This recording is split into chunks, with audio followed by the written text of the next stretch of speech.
Hermanos, amigos, para mí es un gozo, es un placer poder participar de esta convención teológica para Latinoamérica, para todo el mundo hispano y especialmente participando de este tema tan necesario como es la persona, la obra del Espíritu Santo. En una época en la que estamos donde ha habido tantos abusos y tergiversaciones de lo que es el Espíritu del Señor y de lo que hace, es bueno, muy bueno y realmente saludable para todos nosotros y para nuestras iglesias poder meditar en lo que es la enseñanza de la Escritura.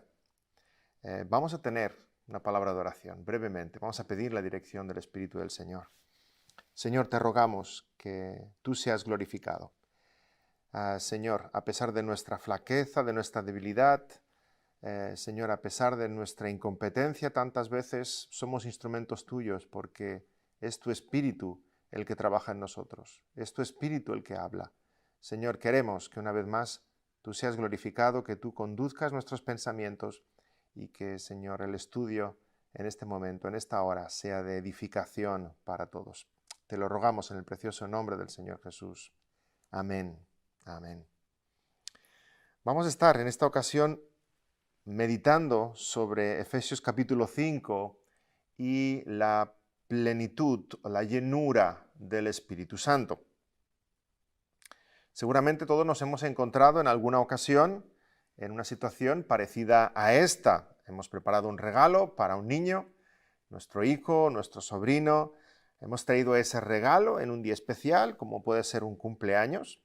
Tal vez era ese coche teledirigido que tanta ilusión le hacía. Abre el regalo, lo desembala, da botes de alegría al ver lo que es, de qué se trata, saca el coche de la caja y cuando intenta arrancarlo, prenderlo, ponerlo en marcha, no funciona, no camina.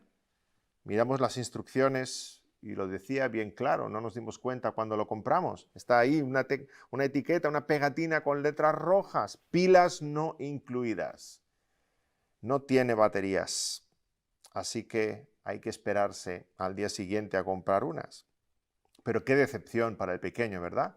Que quería ver cómo funcionaba el coche. Así se sienten muchos con la vida cristiana. Venimos a Cristo, hay ilusión y en la conversión todo cobra color, cambia el sentido de nuestra existencia, pero es cuando queremos ver toda esa fe puesta en marcha, cuando empieza a llegar a veces la decepción, la tristeza, la fragilidad, nos sentimos sin fuerzas. Leemos la Biblia, en qué consiste el cristianismo y vemos que nos falta el poder para avanzar, para crecer, para madurar, para cambiar, para obedecer. Muchos cristianos se sienten así, como un juguete muy bonito, sin pilas, sin batería y con una pegatina que dice baterías no incluidas. Y hasta cierto punto, hermanos, decir no tengo fuerzas, pues es señal de humildad, es señal de madurez cristiana, porque en efecto, por nosotros mismos no tenemos fuerzas. El mismo apóstol Pablo dijo en Romanos 7, no hago lo que quiero, sino lo que aborrezco, eso hago. Así que hasta cierto punto, en cierto sentido, no tengo fuerzas, puede ser señal de humildad, pero en otro sentido, decir no tengo fuerzas puede ser señal de una falsa humildad que encierra detrás de esa afirmación una gran negligencia por nuestra parte, dejadez en nuestra vida cristiana, porque sabemos que el Evangelio es poder de Dios, porque Dios nos ha dado todas las cosas que pertenecen a la vida y a la piedad, porque Dios es el que produce en nosotros así el querer como el hacer por su buena voluntad. Por tanto, hay poder de Dios en el Evangelio, hay poder de Dios en la palabra, hay poder de Dios para la vida cristiana. Sí, para ser cristiano hace falta poder, mucho poder, poder de lo alto, para caminar en novedad de vida, para dejar el pecado atrás, para resistir la tentación del mundo, para andar en el camino angosto, para ver cómo muere el viejo hombre y Cristo Jesús es formado en nosotros, para tomar nuestra cruz cada día y seguirle a Él. Hace falta poder de lo alto. En Hechos capítulo 1 el Señor dijo a los suyos: recibiréis poder cuando haya venido sobre vosotros el Espíritu Santo, y me seréis testigos en Jerusalén, en toda Judea, en Samaria y hasta lo último de la tierra. ¿Poder para qué? Poder para vivir la vida cristiana, poder para testificar, poder para llevar a cabo la gran comisión, poder para ser sal y ser luz en este mundo. Sí, el cristiano tiene poder. El cristiano ha de saber que el cristianismo viene con pilas, con baterías. Dios nos encomienda una misión, tenemos un reto por delante, pero nos da el poder para llevarlo a cabo. El cristianismo viene a ti y a mí con pilas. Así que, hermano, tenemos una expresión aquí en España, no sé si cómo sonará en otros países: hermano, ponte las pilas. Ponte las pilas. Hace muchos años escuché una expresión de un hermano misionero que estaba aquí en España hablando de este tema y usó una ilustración que me pareció hermosa, hasta hoy día la recuerdo, después de muchos años. Él explicaba que hay aparatos eléctricos que son fabricados para un tipo de corriente, ¿verdad? Según el lugar, según el país, hay diferentes tipos de corriente: 220, 125. Aquí en España la mayoritaria es 220. Y si un aparato fabricado para 220 lo enchufamos en 125, sencillamente no funciona. Así que los cristianos hemos sido fabricados, hemos sido hechos para funcionar con 220. Y él decía, Gálatas 2:20. 220, con Cristo estoy juntamente crucificado y ya no vivo yo, mas vive Cristo en mí. Y lo que ahora vivo en la carne, lo vivo en la fe del Hijo de Dios, el cual me amó y se entregó a sí mismo por mí. Aquí está el poder de Dios para el cristiano. Ya no vivo yo, vive Cristo en mí. El cristiano sin el poder del Espíritu Santo es como un electrodoméstico que no está enchufado, que no tiene corriente. Como una lavadora desenchufada. ¿Os podéis imaginar? Metes la ropa, metes el jabón, echas el agua dentro y entonces con la mano intentas girar el bombo a ver si lava la ropa. Simplemente te vas a agotar y agotar y agotar. Y así nos agotamos. Nos agotamos cuando pretendemos vivir el cristianismo con nuestras propias fuerzas, con nuestros propios recursos.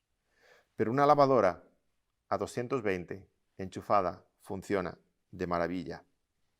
En la época del Señor Jesús no puso ninguna ilustración con una lavadora ni con energía eléctrica, pero el Señor usó esta maravillosa parábola que todos sus oyentes podían entender. Yo soy la vid, vosotros los pámpanos. El que permanece en mí y yo en él, éste lleva mucho fruto, porque separados de mí, nada podéis hacer. Hemos de estar unidos al Señor. En él tenemos el poder, la fuerza para vivir la vida cristiana. Y en nuestro pasaje de hoy se nos presenta este reto en Efesios capítulo 5. Hemos de vivir la vida cristiana, pero dependemos desesperadamente del Espíritu Santo del Señor para poder vivir la vida cristiana. Dice así Efesios 5, leeremos 15 al 20. Mirad pues con diligencia cómo andéis, no como necios, sino como sabios, aprovechando bien el tiempo, porque los días son malos. Por tanto, no seáis insensatos, sino entendidos de cuál sea la voluntad del Señor. No os embriaguéis con vino, en lo cual hay disolución. Antes bien, sed llenos del Espíritu, hablando entre vosotros con salmos, con himnos y cánticos espirituales, cantando y alabando al Señor en vuestros corazones, dando siempre gracias por todo al Dios y Padre, en el nombre de nuestro Señor Jesucristo. Sed sabios y no necios, dice la palabra. Si leemos toda la carta a los Efesios, veremos como capítulo 1 al 3 está el indicativo, ¿verdad? Describe lo que Dios ha hecho en su soberano plan de salvación. Y a continuación, capítulos 4 al 6, describe cómo hemos de vivir nosotros en la práctica, el imperativo. Habla de la pureza sexual, del matrimonio, de la relación con los hijos, de la comunicación. Efesios es un tratado de teología práctica, de cómo vivir como cristianos, un estilo de vida sabio, en contraste con la necedad del mundo. Efesios 5:16 dice, aprovechando bien el tiempo porque los días son malos, literalmente redimiendo el tiempo, usando bien cada ocasión, viviendo sabiamente para la gloria de Dios. El maligno nos acecha, querrá usar la mínima oportunidad para ganarnos ventaja y hemos de ser sabios, no hemos de cederle ni un centímetro de terreno. Efesios 6:13 dice, por tanto, tomad toda la armadura de Dios para que podáis resistir en el día malo y habiendo acabado todo estar firmes. Vuelve a usar la misma expresión que en 5:16, el día malo, la misma expresión. Por tanto, hemos de vivir con sensatez y eso supone buscar la voluntad del Señor, no la nuestra. Descansar en la sabiduría del Señor, no en la nuestra. Leer en la palabra sobre su inteligencia, no confiar en la nuestra. Conocer la palabra, conocer la voluntad de Dios, entenderla, seguirla, obedecerla, aplicarla.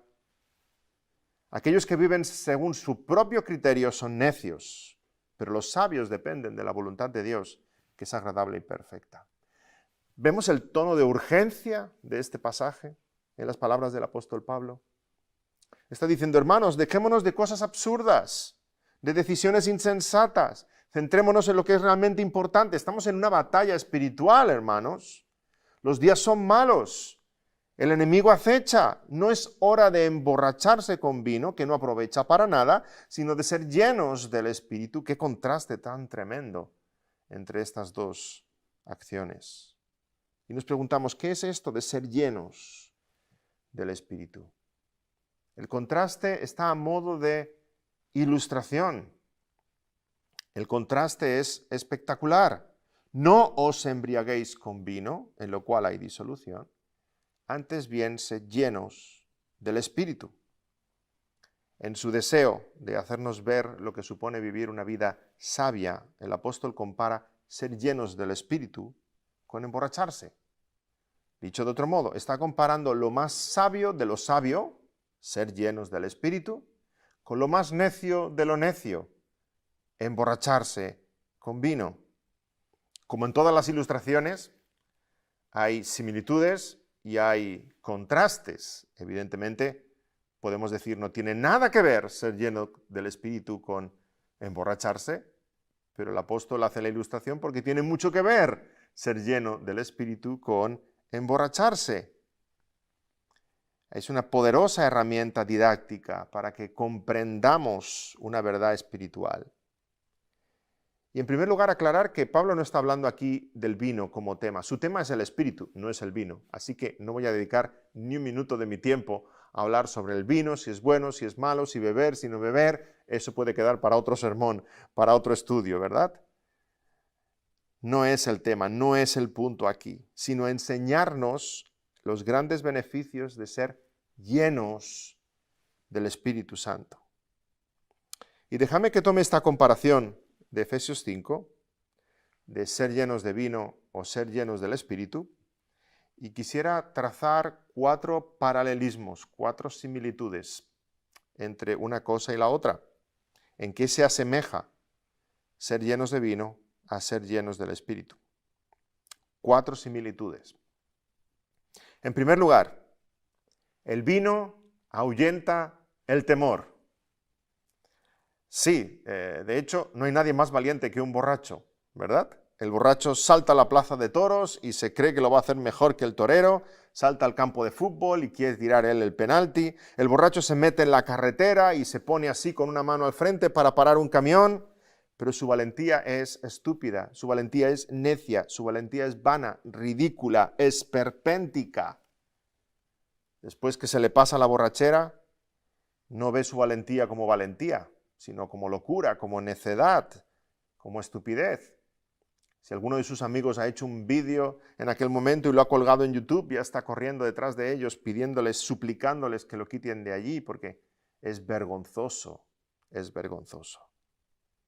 Sin embargo, el cristiano lleno del Espíritu Santo cobra una valentía inusual, sobrenatural, sobre todas aquellas cosas que de otra manera, de otro modo le atemorizaban.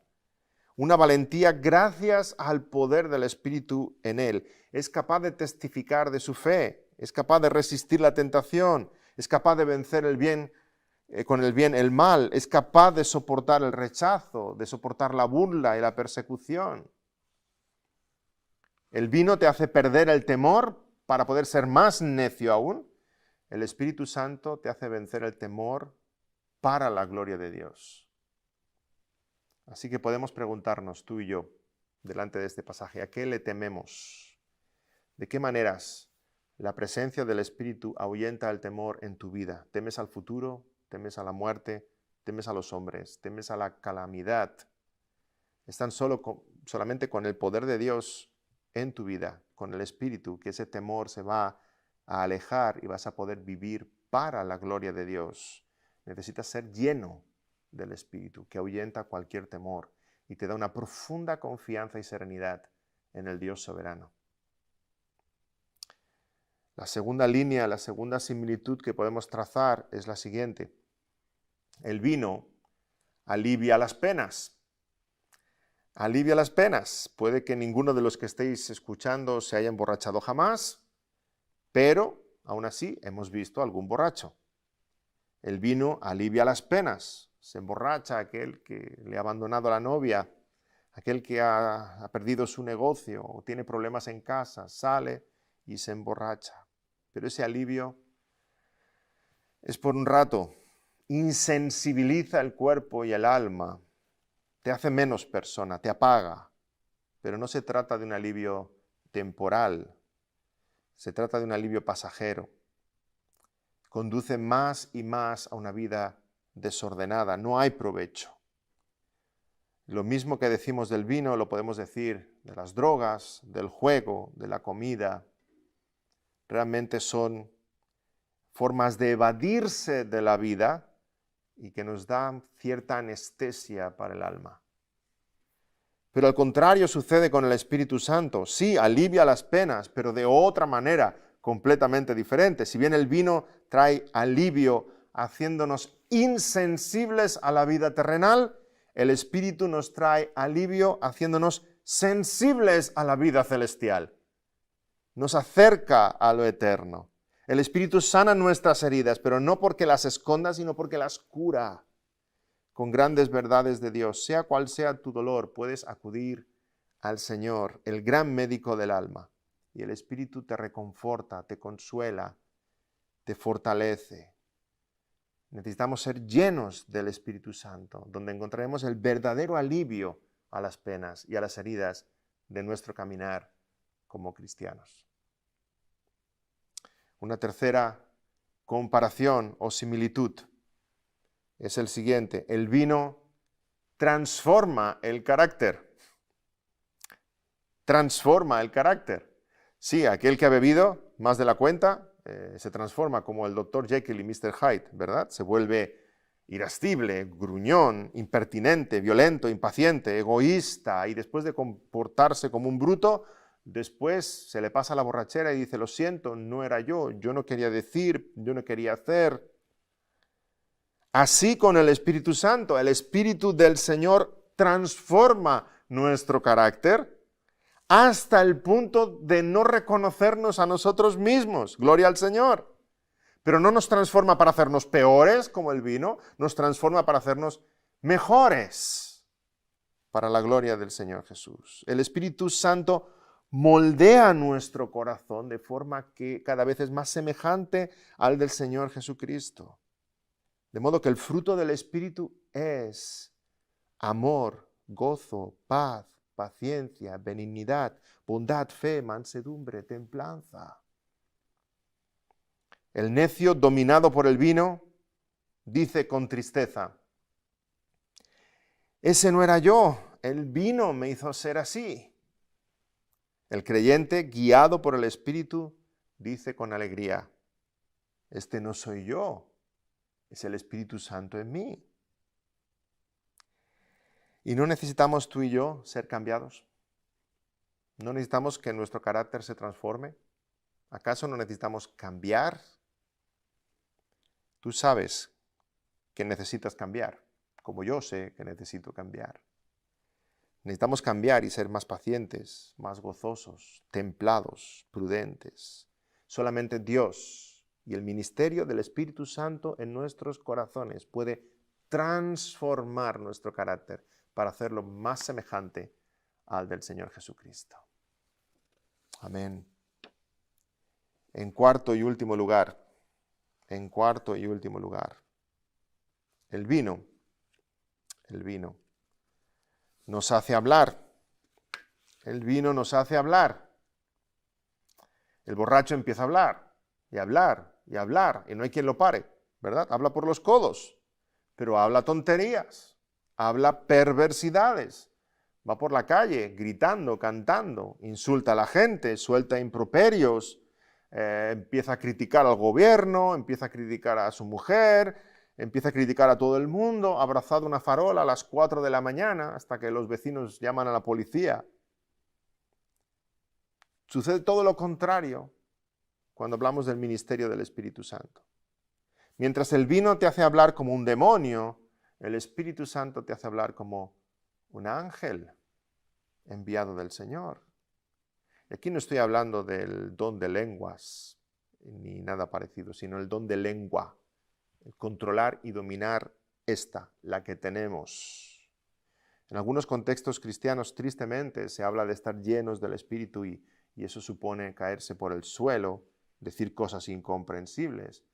Pero por la vía del contraste que estamos viendo aquí, diríamos que todo eso que algunos llaman ser llenos del Espíritu, se parece a estar llenos de mosto o estar llenos de vino. El pasaje en el que estamos traza un contraste y está diciendo exactamente lo contrario aquí, que allí donde está el Espíritu no está todo aquello que vemos en una borrachera. Allá donde está el Espíritu hay orden, hay sobriedad, hay templanza, hay gozo, hay edificación, no hay caos. Mientras el vino te hace hablar perversidades, el Espíritu te hace hablar las maravillas de Dios. Leemos en Marcos 13, 11. Pero cuando os trajeren para entregaros, no os preocupéis por lo que habéis de decir, ni lo penséis, sino lo que os fuere dado en aquella hora, esto hablad, porque no sois vosotros los que habláis, sino el Espíritu Santo. Y creo sinceramente que este es el punto principal en el pasaje en el que estamos. Hemos trazado diferentes similitudes, pero esta la he dejado para el final a propósito, porque creo que es el punto principal de este pasaje. El vino te hace hablar, el Espíritu Santo guía tu lengua, el Espíritu Santo guía tu pensamiento. Es el punto principal para Pablo, porque si vamos a Efesios capítulo 5 y continuamos leyendo, vemos que describe lo que es ser lleno del Espíritu. Hablando entre vosotros con salmos, con himnos, con cánticos espirituales, cantando y alabando al Señor en vuestros corazones, dando siempre gracias por todo al Dios y Padre en el nombre de nuestro Señor Jesucristo. Sí, el cristiano parece un borracho, en el buen sentido de la palabra, está todo el día hablando, todo el día con salmos, con himnos, con cánticos, alabando al Señor, dando gracias a Dios, edificando a sus hermanos, hablando de su Jesús, su amado Jesús. Todo el día lo tiene en la boca, pero no está lleno de vino, está lleno del Espíritu Santo, está lleno del poder de Dios, porque es el Espíritu el que guía nuestro pensamiento, el que guía nuestro corazón y por tanto guía nuestras palabras. Y no son la mayoría de nuestros problemas originados en nuestras palabras. No son la mayoría de nuestros problemas causa de las palabras que pronunciamos, de la lengua. La lengua. Las palabras pueden ser de tremenda edificación, las palabras pueden ser tremendamente destructivas. Las palabras se pueden convertir en cuchillos afilados que matan. Hay palabras en ti, palabras de ira, palabras de ingratitud, palabras de rencor, palabras de queja. Necesitas ser lleno del Espíritu Santo de Dios para que sea el Espíritu el que guíe tus palabras para alabanza del Señor, para edificación de los oyentes. Que tu lengua adore a Dios, que tu lengua bendiga al prójimo. Sí, nuestra lengua ha de adorar a Dios. Nuestra lengua ha de ser cristiana, hermanos. Hay tantos pecados y tantos problemas y tantos fuegos que enciende la lengua que a veces parece que en algunas personas ellos son cristianos, pero la lengua no. Hago la broma en nuestra iglesia, en nuestra congregación, pero algún día acabaremos aplicándolo, que cuando bautizamos a los catecúmenos les vamos a pedir en el momento que los bautizamos que por favor abran la boca para que la lengua también se bautice. Nuestra lengua tiene que ser cristiana.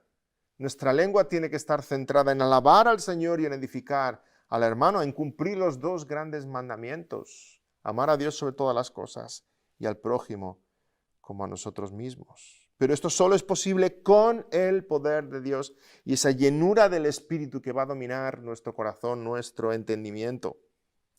La vida cristiana solo es posible con el poder de Dios y eso implica entregarnos completamente a su guía, a su control, darle al Señor, al Espíritu, las riendas. Así como un borracho ha decidido entregar su voluntad al vino, aquello no sucede de un momento a otro, ha decidido entregar su voluntad al vino, del mismo modo el creyente entrega su voluntad al Espíritu, para que sea el Espíritu el que guíe.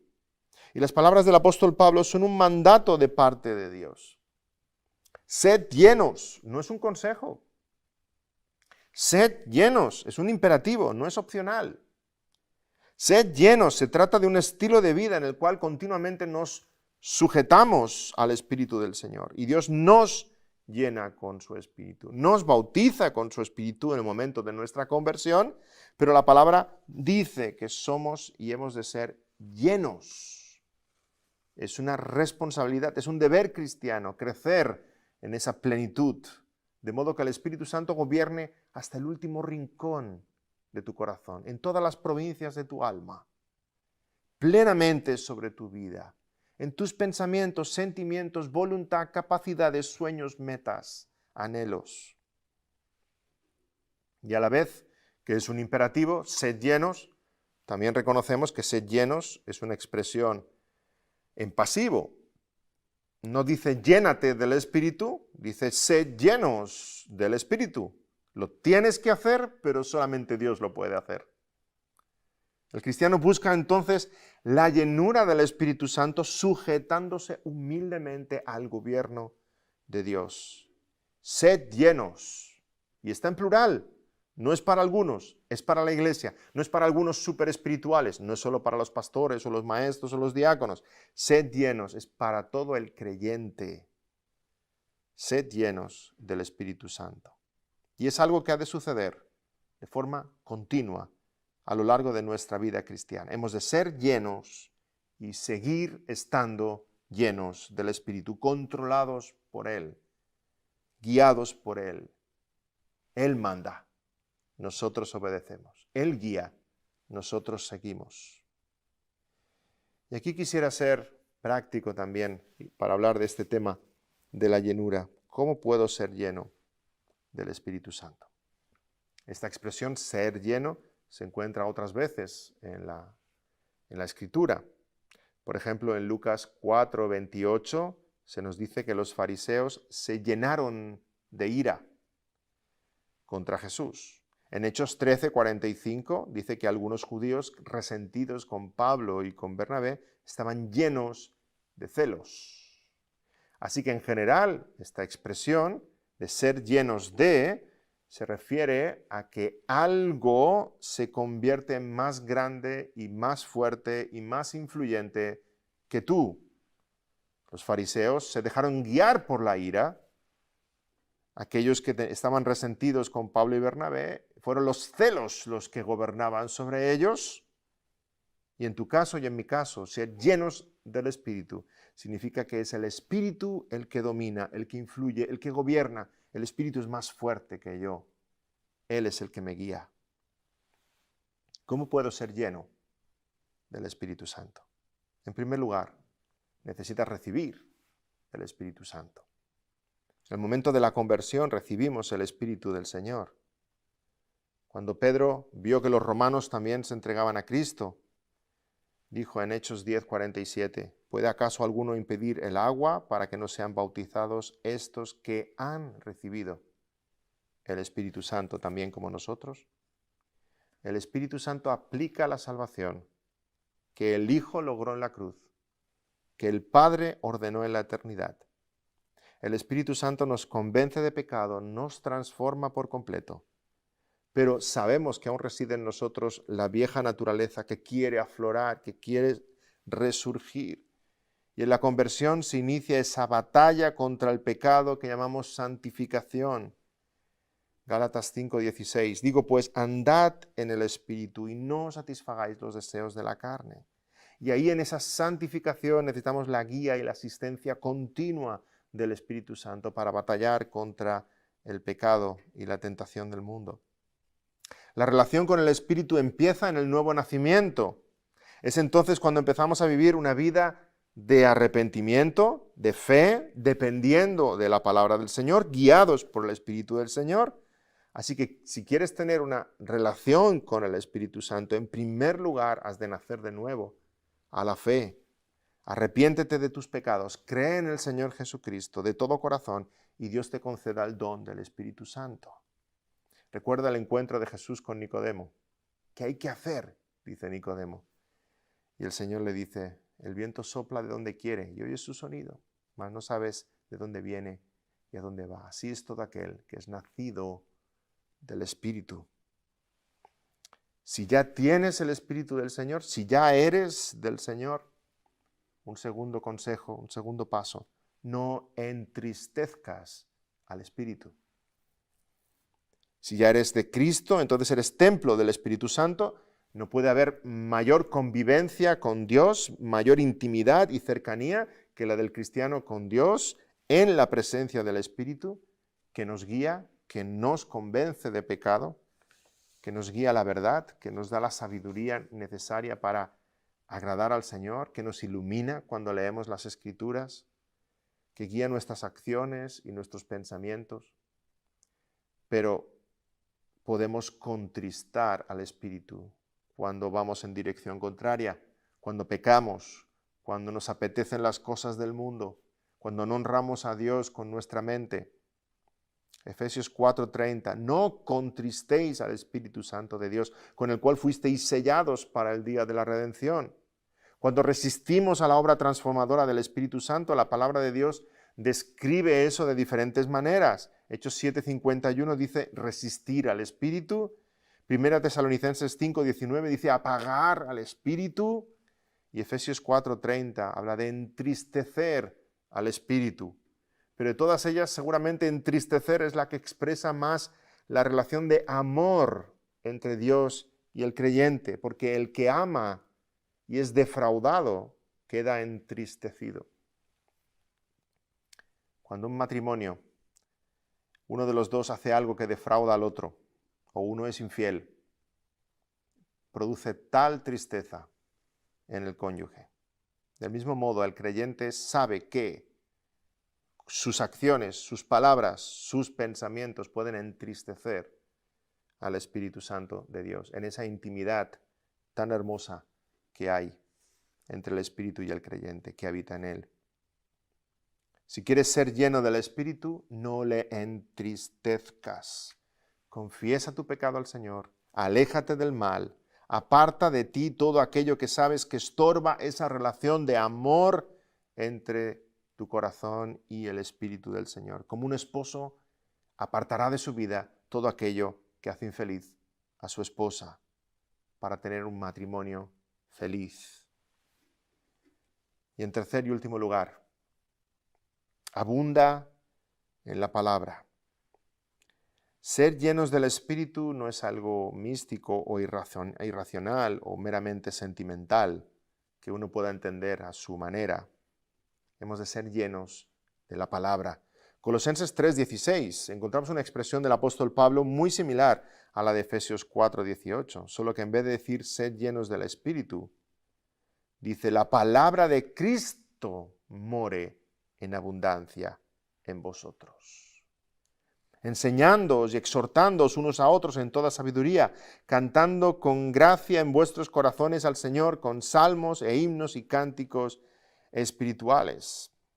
Sí, hermanos, sed llenos del Espíritu es sinónimo de tener la palabra morando en nuestros corazones.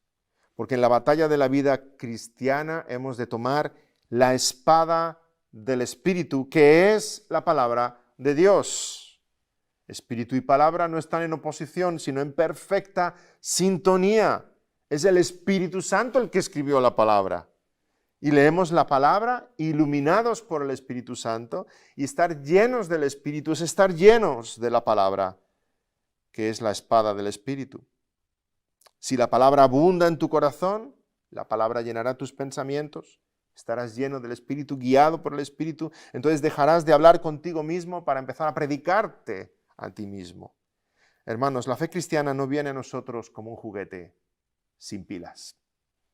Viene con todo el poder transformador de Dios. Seamos llenos del Espíritu Santo, que nuestras vidas reflejen más y más lo que Él es. Amén. Vamos a orar.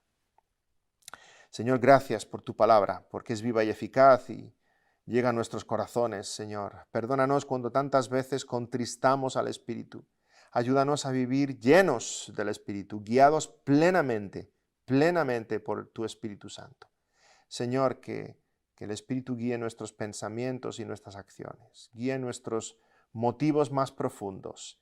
Señor, que tú gobiernes en nuestras vidas y tú te goces en nosotros y seas glorificado en nuestras vidas.